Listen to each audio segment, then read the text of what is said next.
Brainwash, be gone. A podcast for women who've left a high control, high demand religion. What was this past year like for you? What was 2025 in your world? For many of you, especially if you officially left your former high control religion or cult this year, I know this could have been one of the most pivotal years of your life. And with that, it could have been one of the most challenging and stressful and exhilarating too. And some of us have been out for years and years, and it's still an unfolding process of living this life as a free person, doing what we choose to do with our lives. So whether you are a newbie and this just happened, or you're still in the process years or decades later, you are continually laying the groundwork for additional freedom for yourself. And I think that that's one of the most beautiful things we can do with our time. I'm continually reminded how much of a long-term and layered process it tends to be to heal from religious trauma. I left my religion over 10 years ago, divorced about 4 years ago, which was another huge part of letting go of things for me. And I have to tell you that earlier this week, I got more triggered and angry than I've been in probably years about a religious trauma-based incident. Basically, I opened up my email inbox and I had subscribed to this company that does like psychological education type things. I'm always interested in stuff like that about, individuation and selfhood, and obviously a lot of the things I talk about here.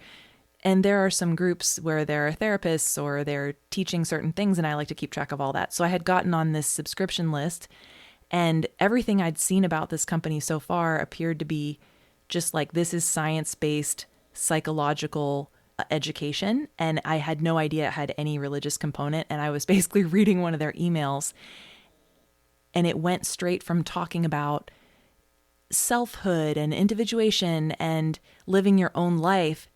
And then it just made this hard turn and started proselytizing in the email and that's what Jesus said. And I about lost my mind. Let me tell you, I was so angry about the fact that I felt I'd been baited and switched into giving this particular group access to my email inbox on the premise that they were a science-based organization that was non-religious, and that they even started this email with no whiff of Jesusing. And then I got, into it, like interested in the topic they were talking about. And then they just, went all in. And I just about lost my mind. And I realized that in this layer of healing for me, even though I've done a ton of healing and generally I feel really great, I'm starting to access deeper levels of anger and of self-protection, especially when someone, without my consent, tries to manipulate me in a certain way. It makes me really angry, which is, I think, such great progress, honestly,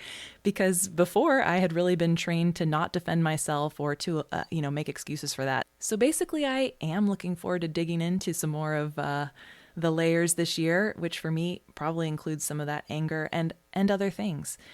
And I realize there are a lot of layers in there. I used to have trouble accessing the anger directly. It's more available now. I can't wait to see what else is in there this year and to explore a lot of these topics here in our conversation in this podcast.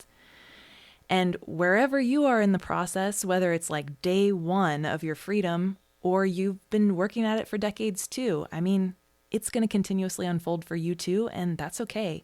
Healing is not a one and done type thing, but it's also not true that we just stay in the worst initial phase forever. You definitely get to different phases where you feel better and better at each phase.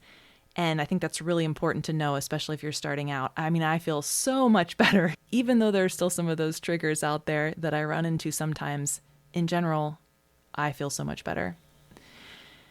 So I'm wishing for all of you that 2026 is the most incredible year of freedom in your entire life. May each day be a reminder that you are your own person, you get to choose, you get to create, and you get to have a grand time creating this life and living this life on your own terms. How amazing is that we know that and we now can do that.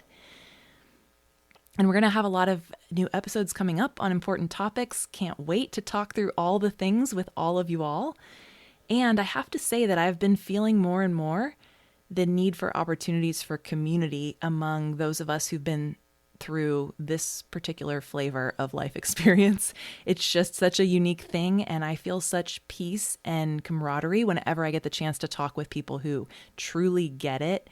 And so I will at some point be organizing something so we can add a kind of a community and connection aspect to this conversation for those of you that want to do that want to make some connections. So stay tuned for that, and Happy New Year. Who do you know who would appreciate having this podcast as part of her life? Send her a link to the show page at www.brainwashbegone.com. Do you believe in our mission here at Brainwash Be Gone? Then please leave us a review in your podcast app. It helps other women find us so we can keep on busting more sisters out.